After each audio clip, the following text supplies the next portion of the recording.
Hello and welcome to episode 3 of Shedding a Little Light on the Situation. I'm Toni. And I'm Sig. And thank you for listening to our podcast again. It's week 3. We're reveling in chaos. Hey. So, we did some Crucible this week. I am Fabled 1. You are? I'm kind of proud. I think we were in with the clan doing some Crucible sort of play. Me doing it quite badly, and yeah, it came up at the end and I was like, guys, yeah, I was hyped for that entire match, to be fair, but it was good. It was good. It's a good atmosphere. Game. It really was. But there was also another aspect we did. I started the Ace of Spades quest and Sig helped me out. I'm not great at Crucible. And then they said, oh no, you've got to do it with hand cannons. So I passed the book to Sig, who's going to explain the chaos that faced him. Yeah, so I had completely forgotten about the PvP section of that quest. And the joys of using Toni's hand cannons. What's wrong with my hand cannons? Your hand cannons do not have good rolls. See, it's just something else we need to talk about, because I really don't understand these rolls. And how you know if it's a good roll or not, so... It depends on the perk. I feel like we just need a whole episode just on them. Yeah, that's... So, we're going to put this in the diary. Tune back in if you want to find out more about them. But yeah, anyway. Right. Hand cannons. How bad was it? How bad were the hand cannon kills? It took me a grand total over 2 days of about 7.5 hours to get 25 final blows with hand cannons. How long do you reckon it would have taken me? I think we'd still be having the discussion right now. Thanks. But yeah, I quite like using hand cannons. Oh, I like using hand cannons too. But not in PvP. No, I like using them in PvP as well. I'm not a fan. To be fair, I'm just not a fan of PvP. Just no way. But then it was a joint effort because I did the last part, did the Ace of Spades completely, and then I got the Ace of Spades, and then I was running around Earth with it because I wanted to know what it was like and see if I liked the gun. Otherwise, I just wasted a few days. But it was a good gun. I enjoyed it, and like when you reload, it does this twirly thing. Check out my Instagram to see it. It's fabulous. It's just, it was amazing, and I just love playing with it. And there was a thing that you taught me where you shoot a guy in the head, he explodes, and then if you reload, you get extra power and stuff. Memento mori. It's just it's a lifesaver. I feel like that will really carry me a lot more than some of my other weapons have done in the past. You know that in Latin, memento mori means moment of death. Yes, I told you that. Translated it for you. But yeah, I'm enjoying it so far. I'm going to have to stream a description of PvP with me using it. Badly, aren't I? I feel like that might have to be a thing. That'll be a good... Some point next week I'm going to try and fit it in. So just keep checking my Twitch. And subscribe to me, because then you know when I'm live. Right? So we've also done the Invitation of the 9. Last week's, I streamed it actually. I tried so hard, and as the lovely followers who followed me throughout that mission for a good hour and a half realised I got like 4 hive kills on Mercury. Yeah, Mercury. Mercury's a funny one because to get the enemies that you need, you have to go back and do the adventures. The problem being that you'd not bothered doing any of those adventures, so I had to go through all 3 adventures while you were away. I was away, so it's sort of, I sent you a nice text being like, I can't do this bit, but I've only got till Thursday, and I get back on Thursday. Can you help me out with this part? And he was like, you've not unlocked it. I've had to do this and this, and he sent me this really long text explaining what you'd have to do for it. I mean, I appreciate it because now it's done. And you've done this week's quest already, haven't you? Yeah, I've already done this week's Invitation of the 9. Which had some interesting lore between Drifter and the Emissary, formerly known as Orin. Don't give any spoilers. If you want to check that out, I'm excited. You should definitely check that out because I feel like big things are coming up in the Destiny universe. I mean, but was it easier or harder than last week, would you say? it was definitely easier than last week's, because you only had to get 2 types of enemy kills, and one of them was during the strike. I'd finished all 9 of the collections by the time I'd made it to the boss. Oh, that's good. Yeah. That's good. That's a lot easier then, because last time I really struggled. Because then I couldn't find bug in the system, and you had me on mic, because at one point we were trying to play together, and I was like, I can't find it! And you're like, don't be stupid, you've got to find it somewhere. Like, I can't see it! I'm not There's being a bug in stupid. the system! It's not there! This guy's not giving me it! And he was like, Toni, it's got to be somewhere. Turns out I just hadn't actually done anything. But I didn't know I had to, in my defence. That's just a really bad excuse, so... Yeah. But it was nice, knowing that someone had my back covered. And I probably will be streaming when I actually finally do this week as well. Seems like I'm going to be doing a lot of streaming next week. Yeah. Hopefully I can do it in one. We'll see. But maybe if you're lucky, I'll be around. Oh, you might have a dual stream. That would be good. Yeah, just keep checking in on both our Twitches and you'll find us. Right. The Revelry. Oh, I really like this. I was really bad at it, but that's because you mainly carried me for we got to like 10, didn't we? Let's talk about what I did. Oh. So for the first 7 hours of the Revelry, I was working on the triumphs in the book to get the Arbalist, and if you checked out my Instagram, you'll find that within 7 hours I had the Arbalist, which I must say is such a fun gun. So you turned into a sweat. I did. You were one of those people. Turned into a sweaty PvE player instead of a sweaty PvP player. I prefer PvE players to PvP players, definitely. Definitely prefer them. But no, then you came back when I actually arrived home, I think the same day I got home, and was like, let's give it a go. We did it. We got paired with some pretty diabolical blueberries. And yeah, it could have gone a lot better, but I feel like despite them not being great, it gave me a sense of what I needed to do. So we did it 2 or 3 times. And by the end of it, I was getting a lot better with where I was meant to go. There's a really bad clip somewhere, which will probably come out in the next week or so, on one of our Instagrams, or maybe even the page, with me doing a really stupid thing. And the commentary, which I'm trying to work out how you can get over it, was like, it was just Sig going, what happened? And me going, I don't want to talk about it. Really don't want to talk about it. And I'll caption that one for you, so if you keep an eye on our social medias. I still didn't realise what happened, and then I watched the clip back from her perspective, and what can I say about this? This is why I'm a new player. Yeah. When you do stuff like that. It was just a stupid mistake, and I wasn't paying attention, I believe. Yeah. But the bit that's really annoyed me is I've had a few, we've been in the group chat and stuff.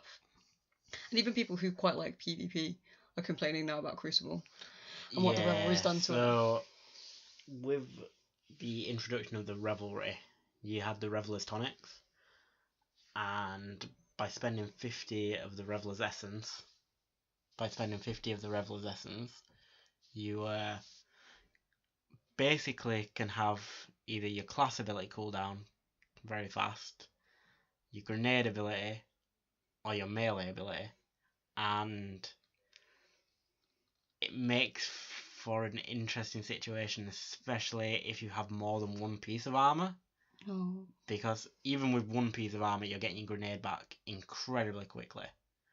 And certain classes like Titans or Hunters, I think even Warlocks have a piece actually that gives you double grenades.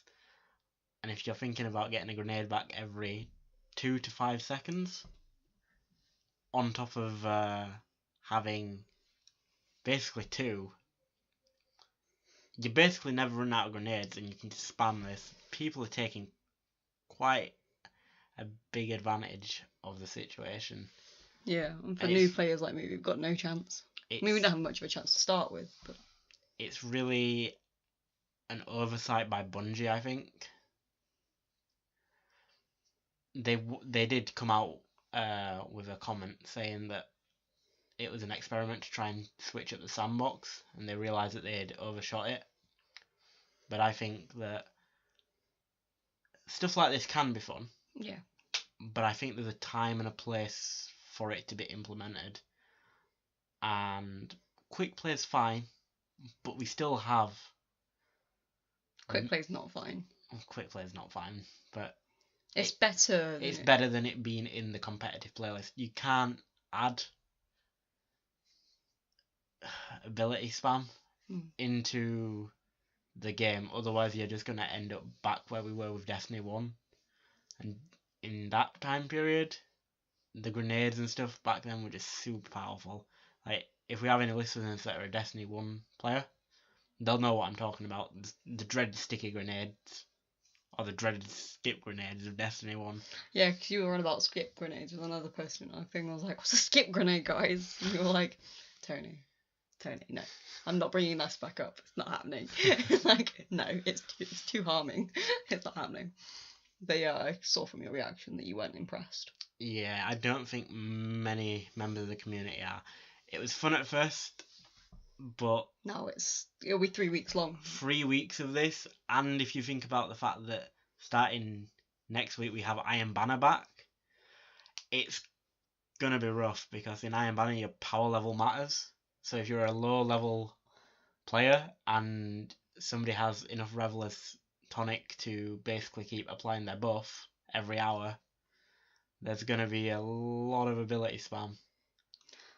And it's just going to be... I'm just going to avoid the Iron Banner. It's going to be a rough time. Yeah, I avoided Iron Banner last time. I'm going to avoid it again. I feel like this is going to be a rough time period for the next 3 weeks.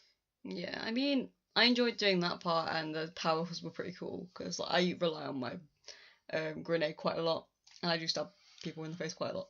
I get that, and that is really handy.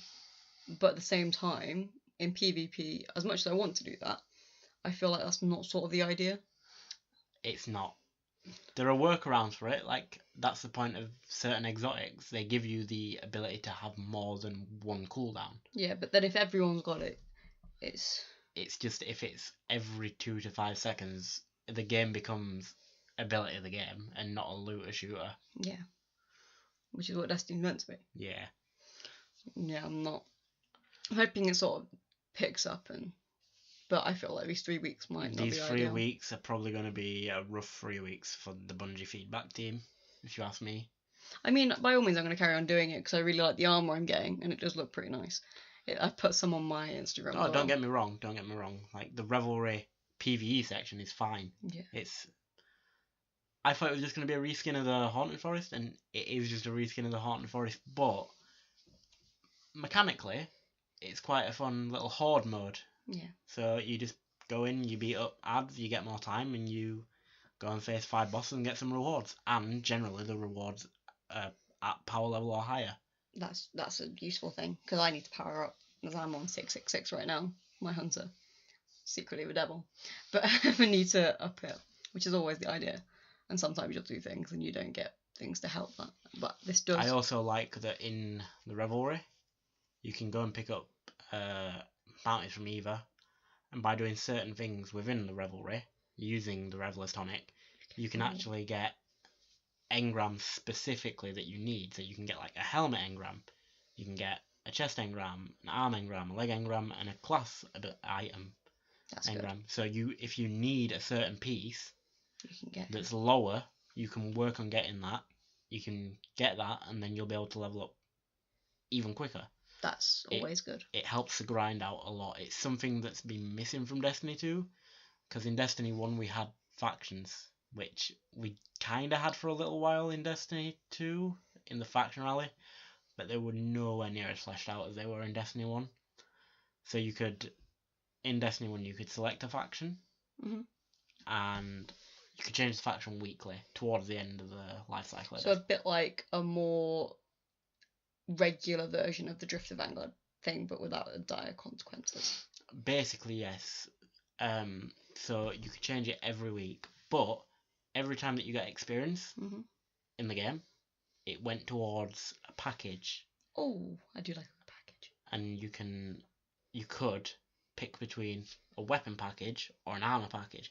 It'd still be RNG based, but if you needed a weapon, you had a 1 in 3 shot of getting a primary, a secondary, or a heavy weapon. And if you need an armor piece, you had a 1 in 5 chance of getting the armor piece you needed. And you could always reliably level up your experience to get the faction. And they had their own exotic class items, which Oh. were very pretty. Plus, Yeah. you could wear the exotic with another exotic. I always miss that. Talking of exotics and armor and weapons and stuff, got Thunderlord. Loving it. Genuinely loving it. I used it during the Revelry actually, and there's nothing like raining down thunder on some guys. It was life changing. Genuinely life changing. That's the first time you've used a heavy machine gun, isn't it? Yeah, it was the first time because I've only had like grenade launchers and like rocket launchers and stuff. Well, they reintroduced the heavy machine guns this season. And it was just so satisfying. That last season, my bad. And there was so much more ammo. It was just amazing. I really liked it. It's a really good thing.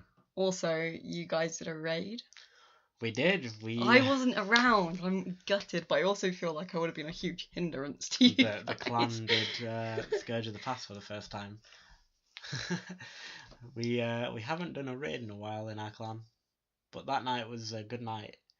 I think there's 6 hours that you took, didn't you? It was about 6 hours because we went in completely blind. None of us had any idea about that raid. Mm-hmm. We had to work out all the mechanics. We had to figure out the maze, and Sparrow section was hilarious. I'm so glad I wasn't there. I really wish I was streaming at that point and had mics on because it was fantastic. It was such... Did you unintentionally annoy someone doing that? Yeah, I kind of may have driven them into the wall a few times, or, just Mario Karted them. I get competitive in racing, what can I say? That's something that I miss from Destiny 1 as well, Sparrow Racing League. I don't miss it. For those of you who have seen the clip, so if you haven't, go back to the first episode and look at the last 30 seconds of me killing both of us on a Sparrow. I am still that bad. Yeah, there are other clips like that about, but yeah, I'm so glad that's not a thing. I don't think there's any clips from Destiny 1 of me in Sparrow Racing League, but I was pretty good at that. Pretty good at the game compared to like me. I like racing on Sparrows. It's fun. I really wish they'd... Even if I'm not near anyone, like we all sit here and I'll be gaming and you'll be watching, and I'll just drive into things and there'll be no one around me and you'll just sit there and cry with like laughter. Yeah, I'm so glad it's not a thing. I really want to see you in that section of the raid because it's an Indiana Jones moment. The fiery boulders chasing you, and you have to... If you can get a group of 6 of us, including me and you, so 4 others, I will do that raid with you. You've heard it here first. If you can get 4 other people to do that raid again and I'm free, I will do it. We'll stream that. We will stream it. So if you can find 4 others, you've heard it here, I will do that for you. And that will be so funny. And we'll stream it so people who are interested can watch it.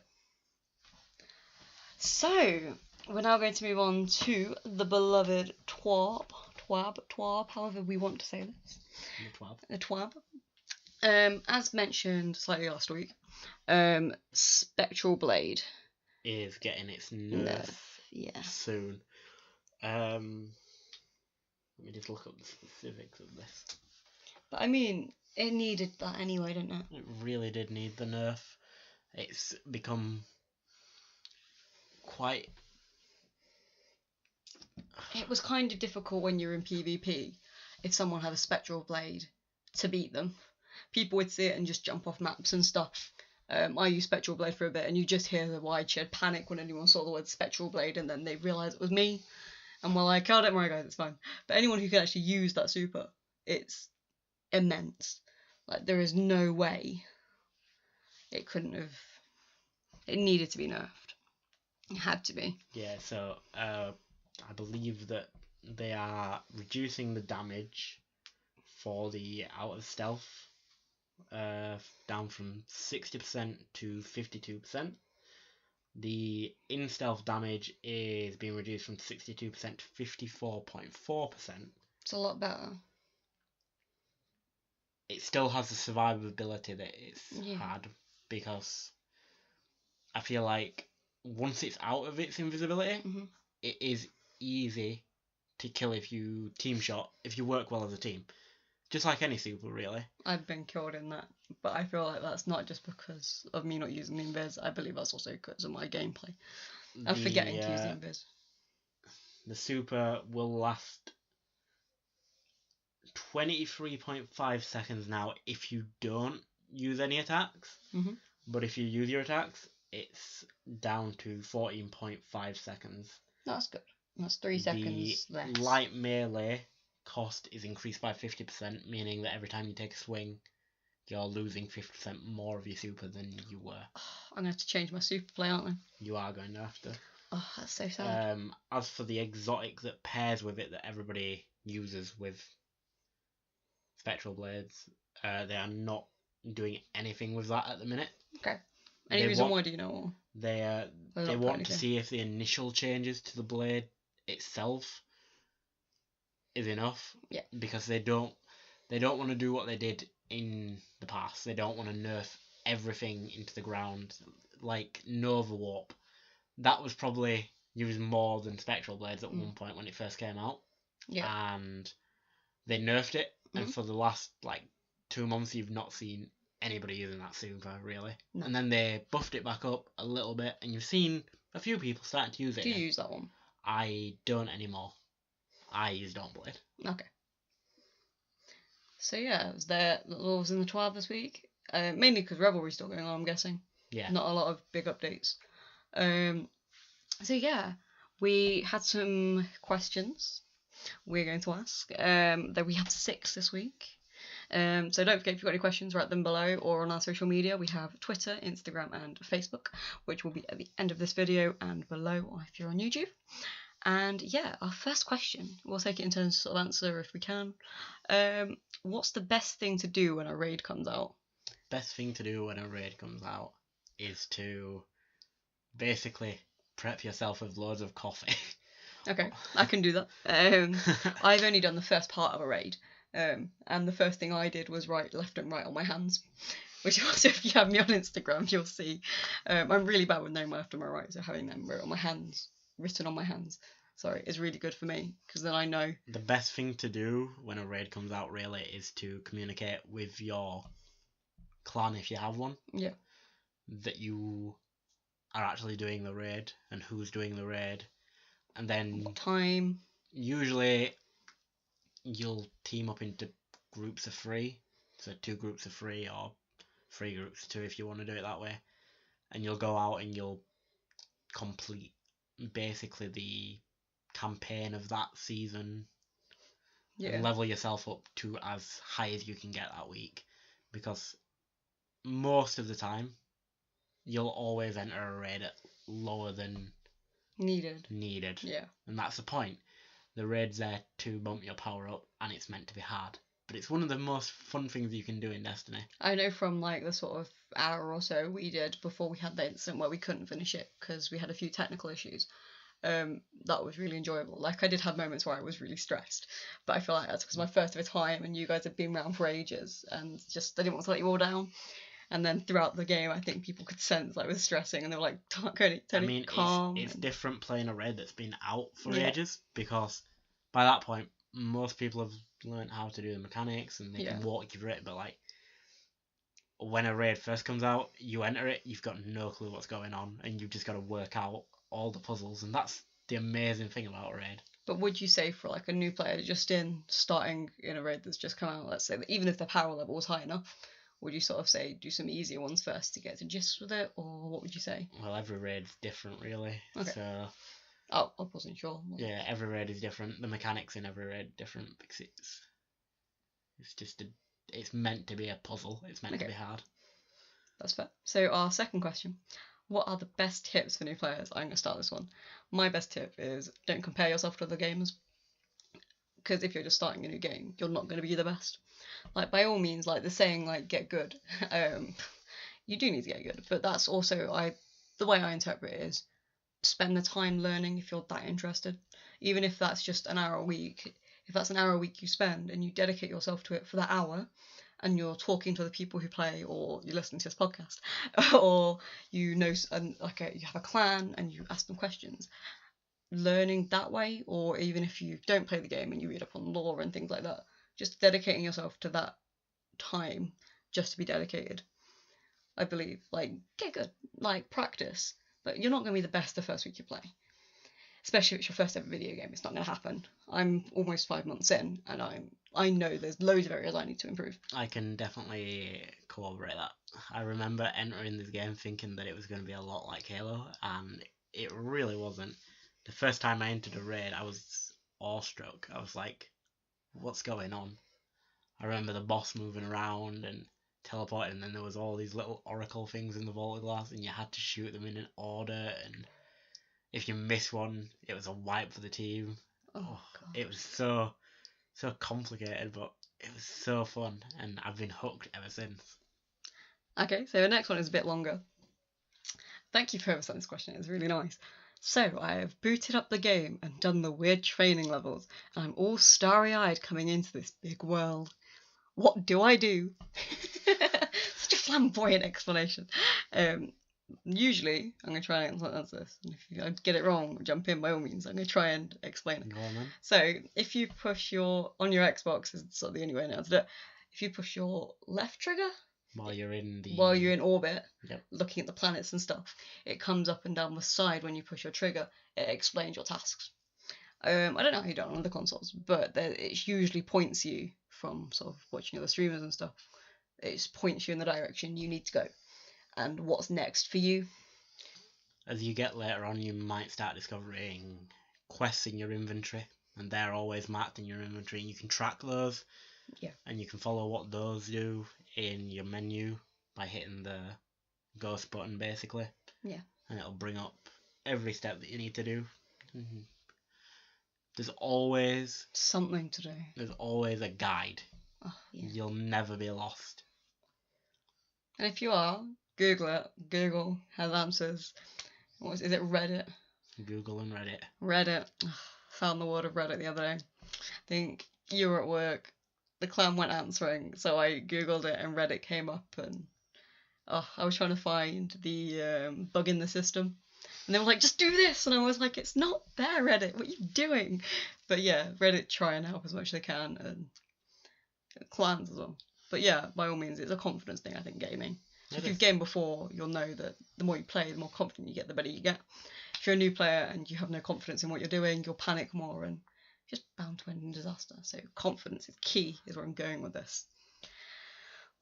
4. What is your favourite video game and why? My favourite video game is Metal Gear Solid 1. And the reason why is I have quite a strong emotional attachment to getting that game. Okay. My parents weren't rich when I was a child. Mm-hmm. So every once in a while, they'd take me to what's known as the cash converters here in the UK. It's basically where people go and pawn their games and stuff, and you can get games dirt cheap. And every once in a while, my mum would take me down and let me pick out any game that I wanted. One day, I saw this case that was thicker than the rest of the cases, and I was like, this game's got 2 discs in it. This is double the game for the same price. The mind of a child. And I picked up that game, and it was unlike anything I'd ever played before, because back in the days of me being a child, Before I was born. before you were born, there were games like Sonic, and it was all like side scrollers, and Oh wow. you know, it's just not this massive game. And Metal Gear was a completely different game. You had to sneak around. It wasn't about killing all the bad guys. It was about being tactical And clever. and clever. And I liked that. It was a I need to challenge. play this game. It sounds really good. It's really, really good. I need to play this. So we had a dispute when we read this, and I was like, well, I know my favourite video game, and you were like, it's not a video game, Tony. I said it was Sims, but like Sims 2. Right? Hear me out. Technically, it is a video game. It is a video game. But there are, I have emotions as well, believe it or not. But like, my mum used to be sort of working like a creche type thing, like a holiday club. And there used to be this one laptop, and you'd get an hour on it if you put your name on this list. So I put my name on the list like 3 times in a day, and they'd always work this out and cross it out. And the only game we really had was sort of Sims 2. And I just loved building the houses and like letting the children grow up, and it was great. Loved Sims 2. Haven't yet played Sims 4. Feel like I fell behind, but I need to redo this. But yeah, Sims 2 specifically, but Sims in general, just love it. Like, even the videos you find elsewhere on YouTube of those people playing Sims, it's just great time. Love it. Our last question. Will you have guests in the future? Answer to this is we don't know yet. Not a clue. We're 3 episodes in. If we feel a need, I guess, in the future, we will probably invite the odd person. But I don't feel personally that at this moment in time we're in a position where a guest would be sort of needed. Our structure doesn't really involve a guest. It's us two having a conversation about how to improve and stuff. But if there was a time or a place where a guest was needed, whether that was because we between us didn't have the right information or didn't know enough about the subject, or whether it was another new player who could fill in for one of us that week and do sort of like a guest show, we're not really sure. We're still playing around with it. So yeah, the answer to our question, without waffling too much, is we don't know. So yeah. So this is the end of the podcast, I guess. Right, guys, that was episode 3. Oh, but shedding a little light on the situation. Don't forget to check us out on social media and watch the end of the video. You've got a video of me trying to act clever with a super before killing myself. So yeah. Spoilers.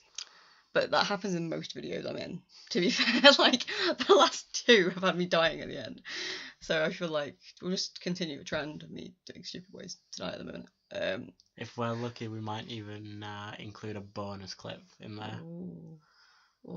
That or it'll be on social media. We'll see. We'll see when I edit. We'll see. See what happens. But yeah, thank you for watching. And we'll see you next week. Yeah, see you next week. See you next week, guys. Bye. Bye, guys.